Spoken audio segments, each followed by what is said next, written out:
let's say hello to our friend Sean McDonough. I don't think I've issued the invitation yet, but we will honor, once again, pay homage to Chris Curtis with the third annual Numbnuts Invitational at Granite Links on July 23rd, if you would like to join us, if you're in town, Mr. McDonough. Wow. I'm deeply honored and humbled. I mean, I'm sure you Let me think fast enough for an excuse for a conflict. No, I'm kidding. I will have to check the calendar, but I would love to do that. What's the current number? What's the handicap at these days? Oh, it's not good. As you know, I battled a serious finger injury. Yes. For 7 months. 8 weeks in a cast. It didn't heal. Tried to live with it for a little while. It was bothering me. So I had surgery in which they reattached the tendon to my finger, put a pin in it for 10 weeks, took all of that out and off, and it didn't work. My finger, again, collapsed. So I'm living with mallet finger. So I was playing golf the first time around with a cast on my finger. So put in some really high scores. So my handicap, I think, is in the 10 range right now. And you got sick during the Stanley Cup final. Yeah, I'm still sick. I'm a mess, basically. I'm falling apart. It's amazing I have the energy to pick up the phone and have this conversation. Well, listen. No, that was a little frustrating. You know, you live your whole life to do the Stanley Cup playoffs and especially the final. And I got sick during earlier in the playoffs, missed a game in New York, which killed me. And then thought I was over it and got to Edmonton after our 14-hour door-to-door trip from Fort Lauderdale and woke up the next day with the same stuff, all kinds of congestion and gross things that I won't describe. Powered my way through Game 3 and probably shouldn't have because I sounded like I was sick. But anyway, it turned out to be a great Stanley Cup final. I think one of the best of all times, and some great storylines and a great Game 7. So in the end, it all worked out well. Well, you're back in the booth with Joe at perhaps just the right time for this Red Sox team. Yeah, they're playing really well. You know, in the years gone by, Ken Laird and Mike Thomas have been nice enough to, let me pick which games I would like to do. I've kind of loaded up on the Yankees and the Dodgers and Houston and Tampa and all the good teams, and then the Red Sox didn't win many of those. So I went reverse strategy this year, which is why we're back in the booth with Oakland this week. So hoping that the Red Sox can continue to take advantage of the Athletics as they did last night. Sean, it feels like every season, or at least the last 4 years, everybody gets really excited around this time of year when it comes to the Red Sox. If you look at the last 4 since 2021, they're well over 500. But then the trade deadline comes, they don't do anything, and then the team falls off. Should there be a worry this season that that's going to happen again, and we maybe are getting a little bit over our skis when it comes to our excitement for the team?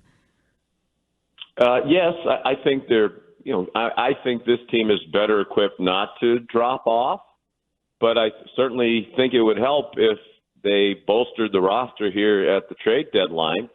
I just think some of the things that they're doing are sustainable, and I really do think, this isn't like, they've had a good couple of weeks. We mentioned last night during the game, since May 19th, they are tied with Cleveland for the best record in all of Major League Baseball. That's coming up on a 2-month span now, so it's not fluky. But would you feel better about it if they went out and added a quality starting pitcher and maybe another position player or two who would help? Sure you would. And to me, they should, right? I think, people are tired of finishing in last place. And, it's about time that the ownership and management stepped up and gave, the fan base a reason to be excited and a team that is serious about making the playoffs. I think Alex Cora and the players and the coaching staff deserve it too. Speaking of Alex Cora coaching this year, in his final year without a new deal, do you, and it's only a guess for all of us, but is that his choice or is that the Red Sox choice in your mind? Yeah, it would be a guess by me too. I think at this point it would be his choice. Maybe it's theirs too. I mean, the reality is they came into this season having, put together a lot of last place finishes in the last 5 years. So, maybe they wanted to wait and see how, the season went to decide if they wanted to continue with him. But, I think he's demonstrated he's a really good manager. He's done a terrific job with this team, and they've exceeded most expectations. But I don't blame him. If you're him and you're reasonably sure, and I think he should be reasonably sure that if he were a managing free agent, he would have other opportunities.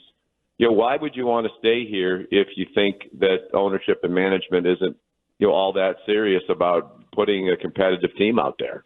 So I think if I was guessing, that's why he's waited. And I don't blame him, especially if you see what happened with Craig Counsell, and you realize if you're a free agent manager with an excellent reputation, chances are somebody's going to pay you a lot to go there. So if I would assume it's his decision, based on that set of circumstances, but I really don't know.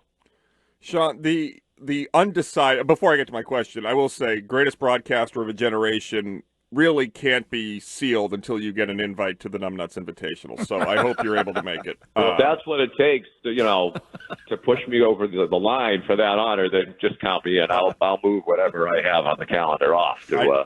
I knew you were good for play it. in the Numbnuts Invitational. Thank you, Sean. No, but the undecided is what agitates me. That Buster Olney on Sunday Night Baseball reported that the organization was undecided about the deadline, which tells me they're trying not to buy anything. But if the team forces them to, they will. Am I wrong in how I read that? I think a lot of this is probably analytics driven. They're trying to make the decision, is this a little bit of a fluke? Are players overachieving? Is what they're doing right now and after the last couple of months sustainable? And if so, should we add? And if we think, this probably isn't really going to happen, maybe we won't add. So if I'm guessing, I think that's it. I think they want to take the time to, if in fact they are undecided on which way to go, and I certainly trust Buster, he's extremely well connected, then that's probably why, and they don't have to go all into that decision right now. But I think if it keeps going like this or even close to it, please, step up and make the team better and try to win this year and be in the playoffs, and try to create more interest. That it's quite apparent in the attendance and in the ratings that people around here don't have the same interest in the Red Sox that they once had. So, and it's because they haven't won. So if you really want people to be interested in your team, and why would you own a team if you don't want people to be interested in it, particularly this team where people have been interested in this for decades upon decades, then why do you own the team? So try to win. I'm not saying give up these prospects. We talked last night on the air about scouts are raving about these three guys who they have coming, and I wouldn't give up any of them. But other than that, add and try to get in the playoffs and create a little excitement here down the stretch.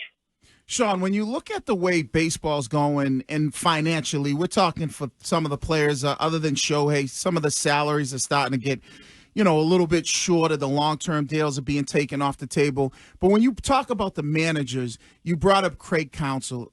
Do you think like the Red Sox look at it and go, hey, Alex Cora is a good manager, but do we want to pay him $8 million when it just looks like in baseball managers can be replaced? If you look at the top three highest. Sean, let me just define this quickly. Wiggy does not think the manager in Major League Baseball is of any value. Is of any value. As valuable as other sports. The top three highest paid managers in baseball, all their teams are below 500.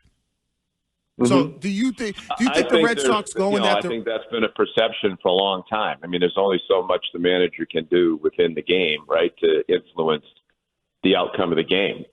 Especially now where there's less small ball. You're not deciding to bunt, teams steal less. Although it's nice to see the Red Sox running the bases, and I think that's been a big part of their success. It's usually decide when to change the pitcher, that sort of thing, and even that's kind of almost being done now by analytics and matchups, and they're automatic decisions now, it seems. So, I do think it's fair to say that perhaps a manager isn't as important during the game as a football coach would be, or football coaching staff. where, you're coaching on every play, calling plays and calling defenses and substituting, on every play. And even basketball, the same thing. I don't think there's that much coaching that goes into hockey during the game itself. But even a hockey coach probably has more to do with influencing the flow of the game than a baseball manager. I'd say they're pretty close. Hard thing to quantify. But I understand your point, Wiggy. But, I do think Alex Cora has contributed to the winning here, particularly this year, with the way he has managed the team. With a lot of the baseball managing thing is just creating an atmosphere and a culture, and I think he does that exceedingly well. Well, Sean, we miss you on the show all the time. I hope we have the cash to get you back, although Courtney just signed a big deal and took a lot of it off the table for everybody else. Really? Yeah. Well, that's selfish, but, that's okay. I know. Someone's got to bring home the bacon. It's well-deserved, Courtney. Okay, thank you very much, Sean. So 7:10. I'm happy for you. Thank you. 7:10 first pitch tonight. And before you go, very important question on the Subaru of New England text line. Did you unload the condo or not? Other than, my courageous struggle with my finger injury, that's probably the other most stress-inducing part of my life here. Uh-huh. No, I have not, but we have great progress. Again, Sean, if you let me use Afterpay, I'm sure if I will do it for the rest of my life. Now that you're making the big coin, we should have a conversation. Yeah. Right. All right. Yeah, I just have to finance it correctly. Yeah. Get pre-approved. 70-year finance. Yes. You know what? And now you can have those big parties that you don't invite everybody to. Here. If I have that spot, everyone's invited. Oh, Jackson? All right. Over 70 years, Courtney. Yeah. Reach out to Haley Cutter or Elevated Realty if you're interested in a lovely place. I'm sitting here looking at the airport right now. It's beautiful. Looks like things are flowing smoothly at Logan. Lovely day on the water. Beautiful. Minimal It's a beautiful amount of noise. place. You could say you're savoring it. Yes. Yes. Oh, there you go. Restaurant right downstairs. Oh, Yeah, man. another one of the benefits of living here. Savor is an outstanding restaurant, as Greg can attest, since he is on the frequent flyer plan. I do like that place. It is He very might have good. just elbowed me out for customer of the month there, I think, but we're probably neck and neck. Very high convenience factor on top of the fact that they do an excellent job. Well, Food and service, both great, and beautiful atmosphere. You buy 9 appetizers, apparently the 10th is free. So I don't know if you know that or not. I did not know that. But, All right, Sean, you're the best. We'll talk to you soon, bud. all right. Good to talk to y'all. Have a great day. All right, that is the great Sean McDonough of ESPN. And